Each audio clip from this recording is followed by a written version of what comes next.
Welcome, I am Emir, and let's look back, in hindsight. The string of C's from High School Musical 1, choices, consequences, cake, continued with HSM 3 senior year. Yes, I'm talking about the cinematic masterpiece before the odd one out black sheep of the franchise. A black sheep that, except for the opening and the name High School Musical, is not set at East High. And no, it also does not feature any in-universe musical. At least HSM1 featured an audition for an in-universe High School Musical. Yet, HSM2 Dreams Come True continues to be one of the most viewed DCOMs of all time. We'll get to that chaos someday. Subscribe and ring the bell so you don't miss my deep dive when it drops. Just like HSM1, HSM3 was the result of choices. The House of Mouse chose to return to East High, both figuratively and literally. The government of the state of Utah, United States of America, approved a maximum of 2 million United States dollars as incentive. But whether state taxes indeed went, is it went or gone? Indeed gone? English. Whether the taxes paid by the denizens of Utah indeed went to senior year productions cannot be verified. But this news report said that the first two movies brought 8 million United States dollars and 180 jobs to Mini Deseret. Because Utah is just one small Deseret. Or Deseret, I don't know. The movie's budget was estimated to be 13 million United States dollars, with 3 million, about 23%, more than a fifth, reportedly being offered to Efron. Why did he get all the attention? Because, well, whose story is the HSM trilogy really about? Montez's? Certainly not the Evans. Besides, Bolton's future was by HSM3 looking bright. He already had a lot of projects lined up post-graduation. What became 17 again? Which I have already seen. Subscribe and ring the bell and comment on YT or Odyssey if you want that review, because who doesn't love time travel stories? Or I guess Forever Young in this case. That Footloose reboot that Efron left, and something called Bridge and Tunnel, which maybe lost media? I don't know. I'm not part of that community.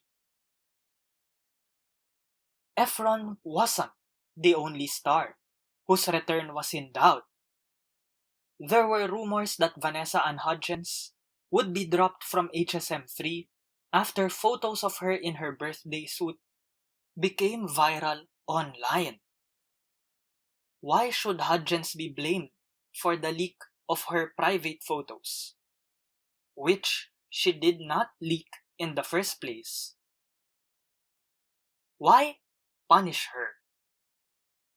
A short aside to Law Meets BTIN, baliktanaw/in hindsight, for my viewers from the Philippines. Remember the Hayden ko Katrina Halili incident of 2009? That resulted in congressional investigations leading to a law, Republic Act No. 9995, or the Anti-Photo and Video Voyeurism Act of 2009. Under this law, the person who distributed the nude photo of someone to anyone else would commit a crime, even if that photo was taken with the consent of the person in the photo. Punishment is imprisonment of 3 to 7 years and the fine of 100 to 500,000 pesos. So, under Philippine law, if what happened to Vanessa Hudgens took place today, it's not Hudgens who will go to jail. It would be the leaker. Now, whether Philippine courts have the power to decide the case, even if the photos were taken outside the Philippines, because the pictures were also distributed in the country thanks to the internet, is not something I will discuss now, since it will require too much work in exchange for flat lines. And that was a brief Law Meets BTIN or Law Meets Baliktanaw / in hindsight. Does your country have a similar law punishing voyeurism as a crime? How is voyeurism defined? What is the penalty? Who have been punished? How many have been punished for violating your law? I'm curious to know. Comment on the YT or Odyssey page of this video. By November 2007, Hudgens and the rest of the Wildcats were reportedly back for the Swan Song. Efron was the last holdout. HSM3 was filmed during the school year, both before and after school hours. I wonder if any East High leopards, yes leopards, not wildcats, I wonder if any of them got to appear in the movie, or at the very least took selfies before that term was invented and autographs with the stars. Couldn't find any of those though, so here's the movie surfers behind the set. Remember that? Movie surfers. The title chosen for this big screen outing? That name flashing on marquees that the Evans siblings sing about. Haunted High School Musical. At first that was the plan. But that choice did not stick around. It was yeeted out of the window, probably for the best. But Haunted HSM was then teased to be the fourth movie. Of course, we all know nothing came of that. What did the House of Mouse go with for HSM3 instead? The Kim Possible series finale. Not that. I wish I were talking about that instead. Subscribe, ring the bell, and comment on the YT or Odyssey page of this video if you want a review of that. Sadly, thanks to the Save KP movement, that wasn't the Kim Possible series finale. There we go. I'll get to why Season 4 jumped the shark someday. For now, put a pin on graduation. We'll talk about that in a while. Let's just say that Troy Bolton is run-stoppable. Except basketball playmaker, not football running back. The plot driver of the movie was a choice that was poorly thought out. No, I'm not talking about first movie plot driver Montez. My sibling and I half joke that Montez is the plot driver of HSM1, since her arrival in East High kicks off the movie, upends the status quo, and leads to Bolton's dilemma. Yes, Bolton. Because there's a reason I mostly talked about both the team leader and singer in my deep dive of the first movie. Disney Channel itself focused on Bolton. Think about it. Did Montez get her own iconic Coach Bolton scene in HSM1? Does she get that in HSM3? We hear her say her mom keeps talking about Stanford. We hear her say that she wants to stay in Albuquerque, New Mexico, United States of America for another year. But do we see that grand confrontational scene? How does that old adage or adage, English, of storytelling go again? Show, don't tell. Whose story is shown in HSM3 then? Whose story is the whole trilogy? The answer is the same as the response to that age-old riddle. Who is Darbus's favorite? No, the answer is not Coach Bolton. That's Totga, according to my sibling. Unlike HSM1, the plot driver is not Montez. It's Kelsey. First name basis. Not because we're close, feeling close, but because when did anyone call her by her last name in the movies? What kicks senior year in motion is Kelsey scribbling, "I'm guessing the word everyone" on the sign-up sheet for the spring musical. And then Montez convinces the entire class to go along with it. Does that make Montez the plot backseat driver? Is it Montez or Montez? You'll see me. No, hear me. Use both. Correct me by commenting on the YT or Odyssey page of this video. Montez. Guess who bails out on all of them though? By the way, their homeroom advisor? Still Darbus. How many teachers does East High have? Hey, this is what happens when all state taxes paid to the state of Utah, I mean New Mexico, go to the House of Mouse as production incentives. Montez has the same dilemma as the last two movies. Stay or leave?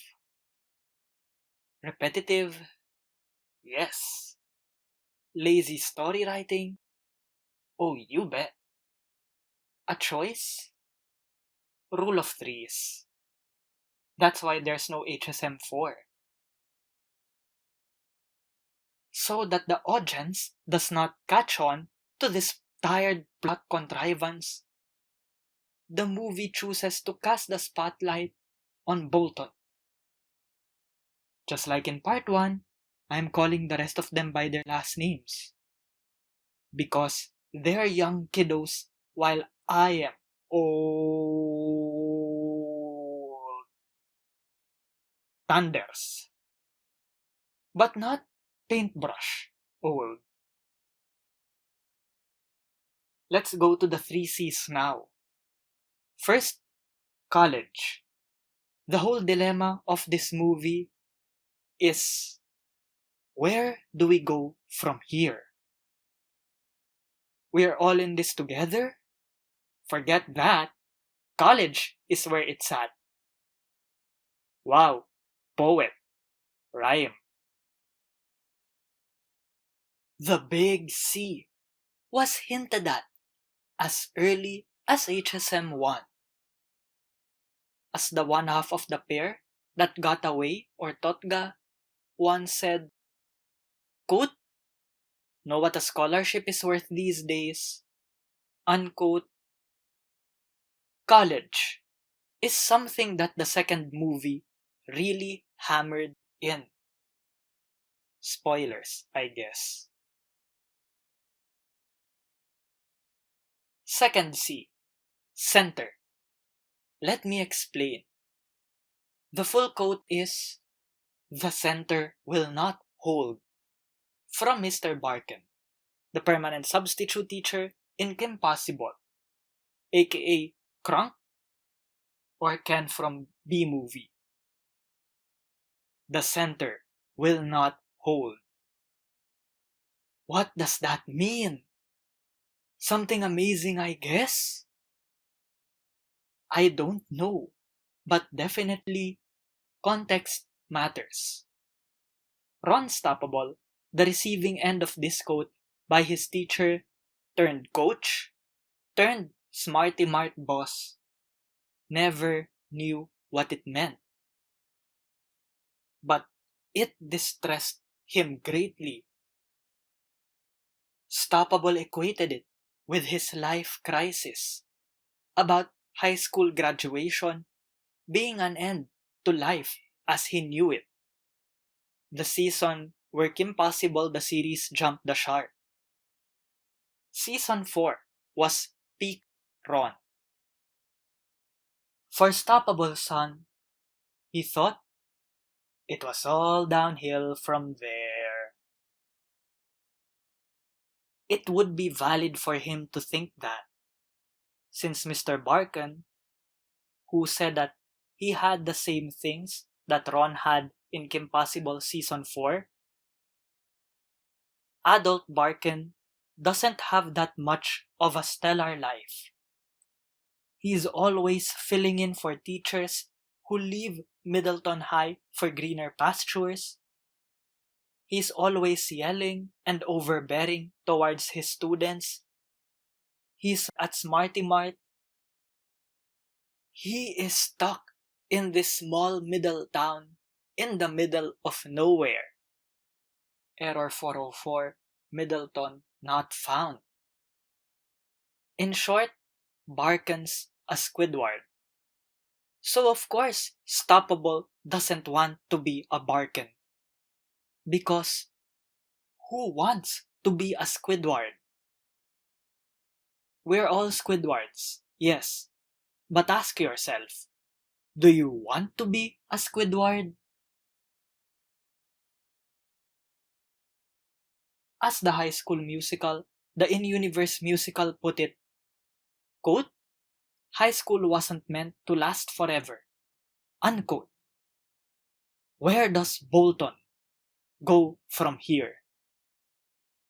Where Montez wants to be? Where his dad wants him to be? Where, spoilers, Darbus wants him to be? Where Danforth wants to be? When I am with you, there's no place I'd rather be?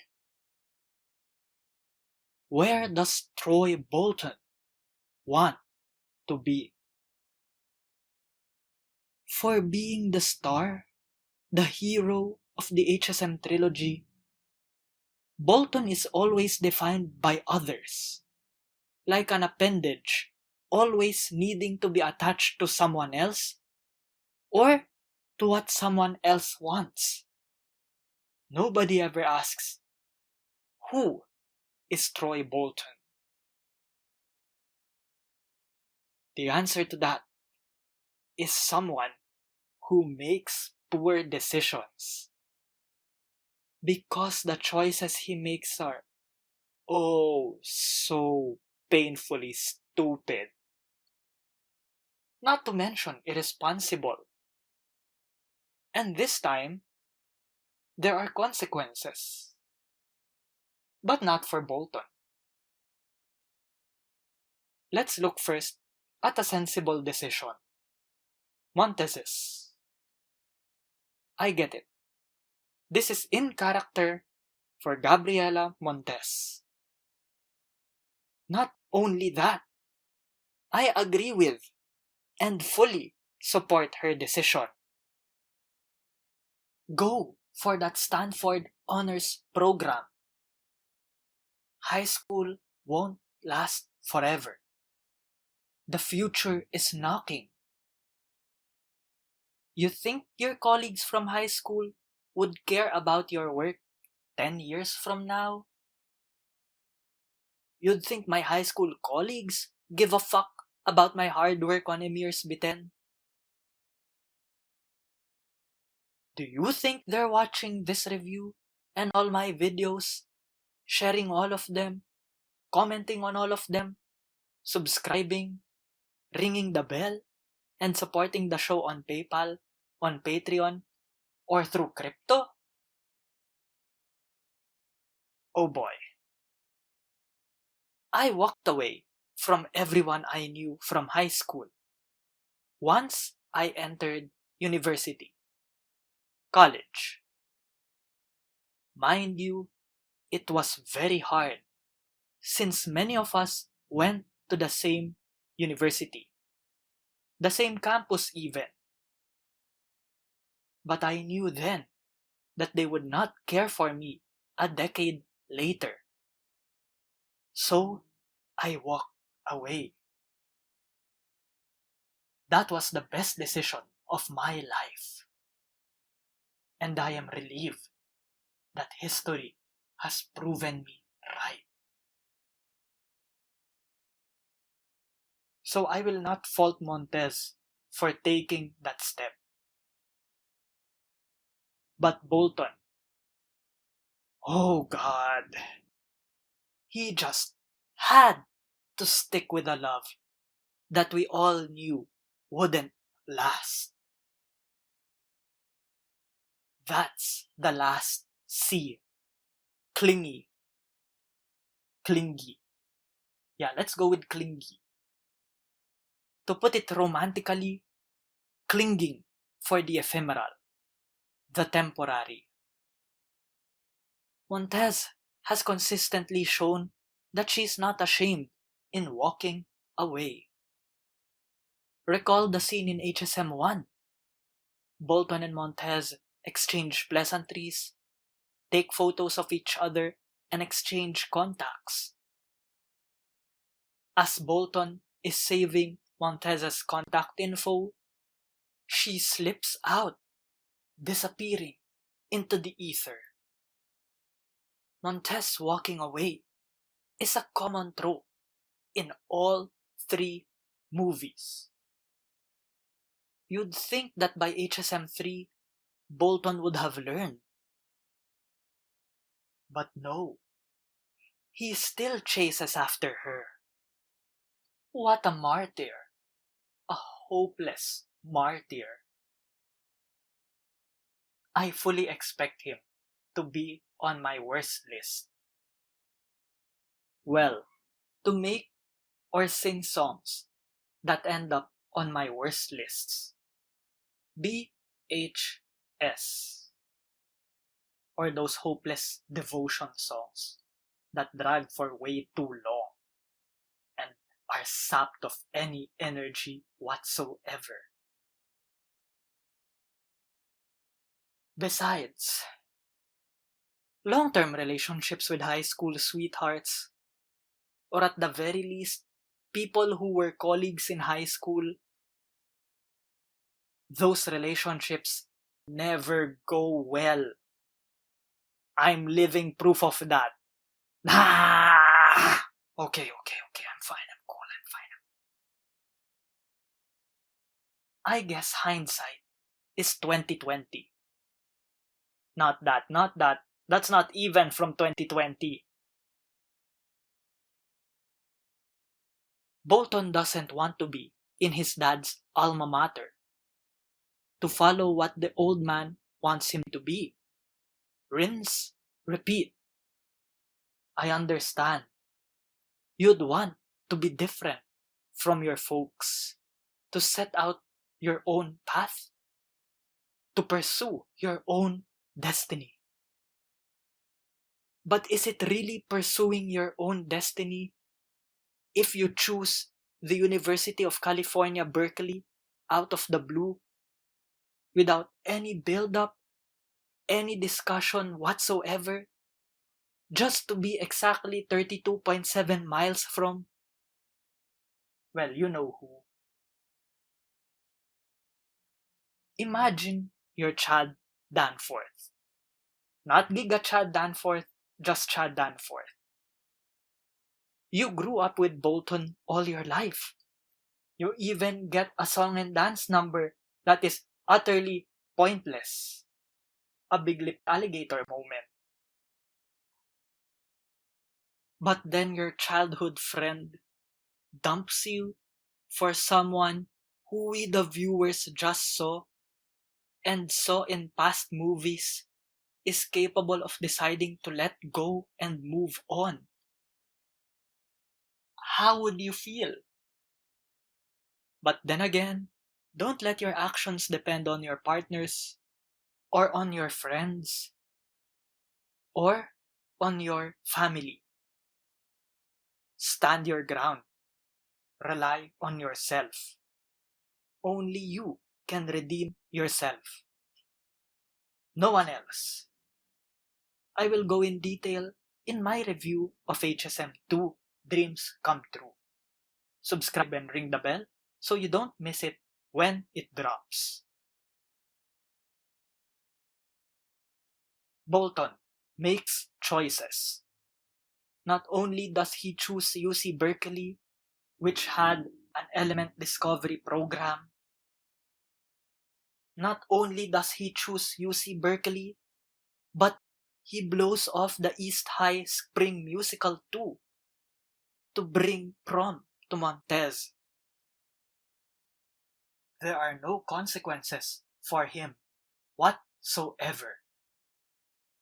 Oh sure, there are consequences for everyone else. Darbus is already having a hard time rebalancing the show. Bolton's screwing up the musical for everyone else because he can't keep up with Evans. Sharpay, the understudy, now stepping up after Montez went on to greener pastures.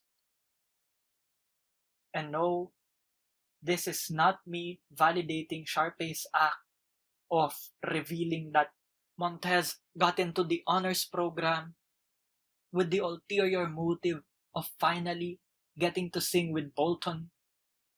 You know, the whole thing about HSM2, but we'll get to that someday. I am not excusing that, but I have to say my piece about Bolton's choices. Instead of staying on and trying to make the best of what they have, the playmaker turned singer calls Rocketman to fill in for him. By the way, whatever happened to Rocketman? Oof. Guess that HSM cinematic universe featuring him and his fellow freshmen? Fresh people? The whole reason they were introduced in HSM3? Maybe citation needed? I guess their HSM cinematic universe will never see the light of day. Back to the point.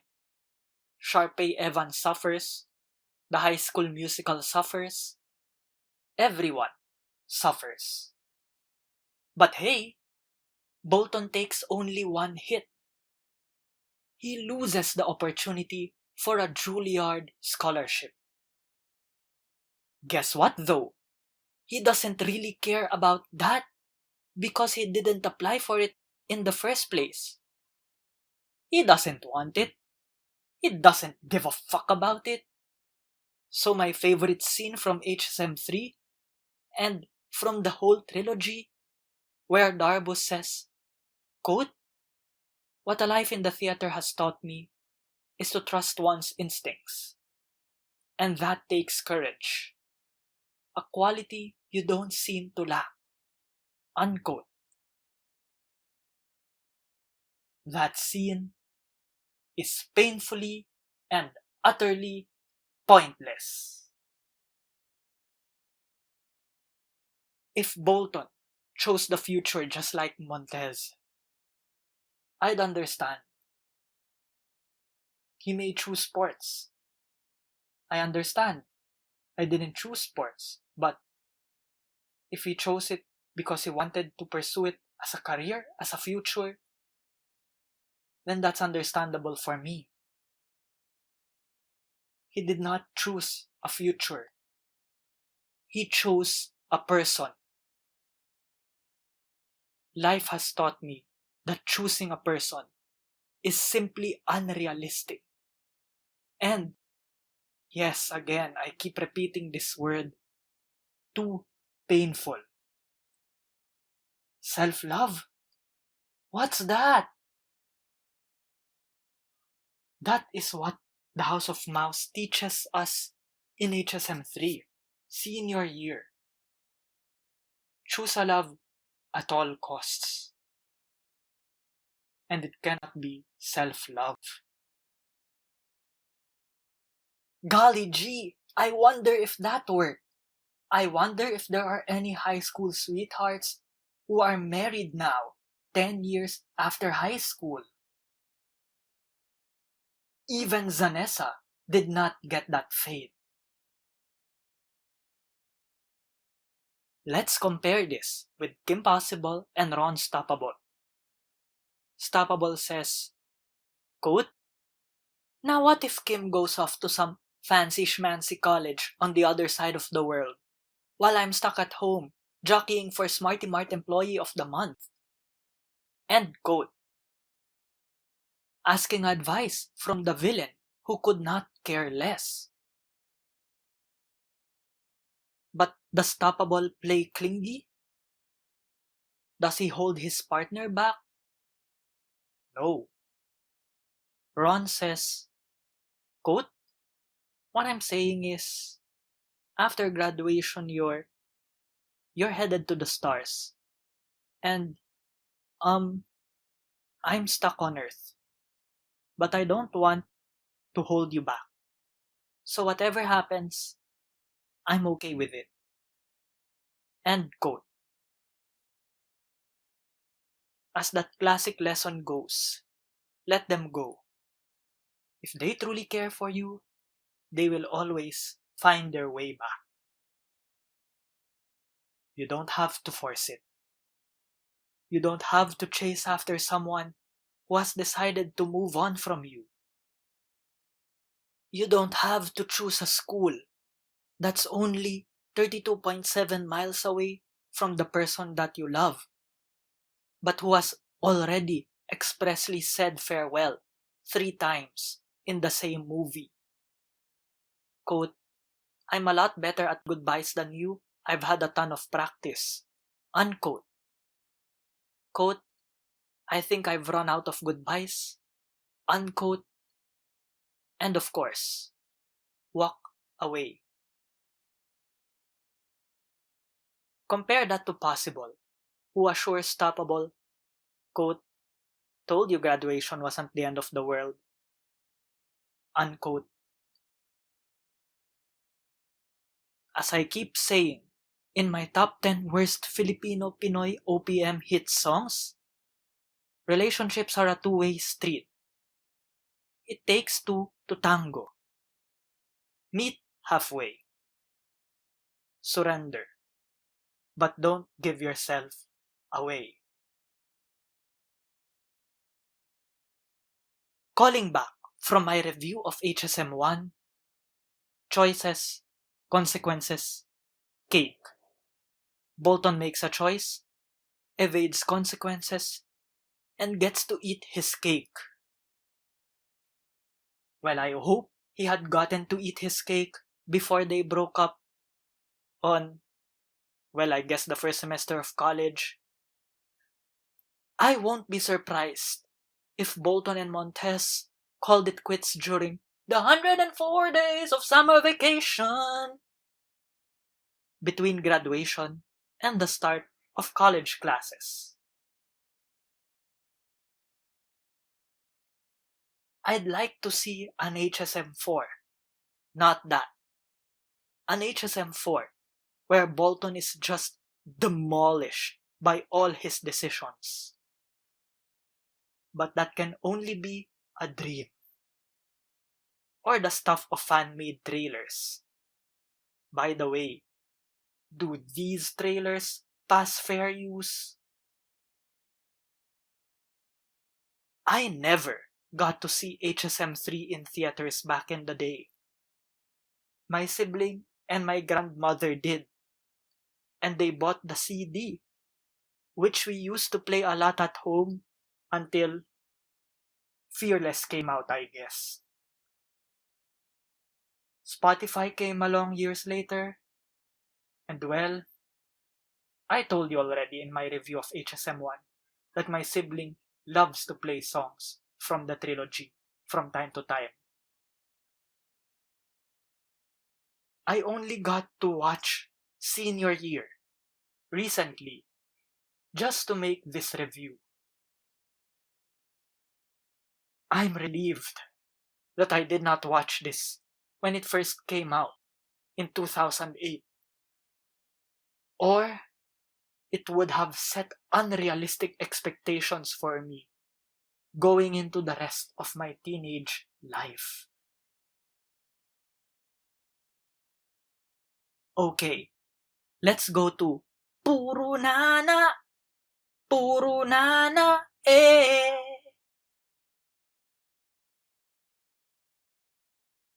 What do you think of my review of HSM3?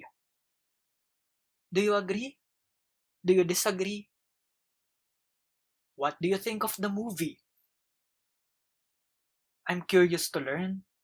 Please comment on the YT or Odyssey page of this review. Please like and share this video across social media. Subscribe and ring the bell so you don't miss new videos. Check out other Emir's BTIN Balik Tanaw / in hindsight videos. I've done a lot, even just under Disney. Support the show on Patreon, on PayPal, or through crypto. Thank you to my sibling G-G Arts for my avatar. Check out and support her work by clicking the links in the description. Finally, join me on Odyssey and subscribe to my channel there. The link is also in the description. Well, this is a disappointment. I barely reached the 30-minute mark. Did not even reach the 1 hour mark. I wonder if YT would recommend this video then. Anyway, thanks for watching. Stay safe and take care.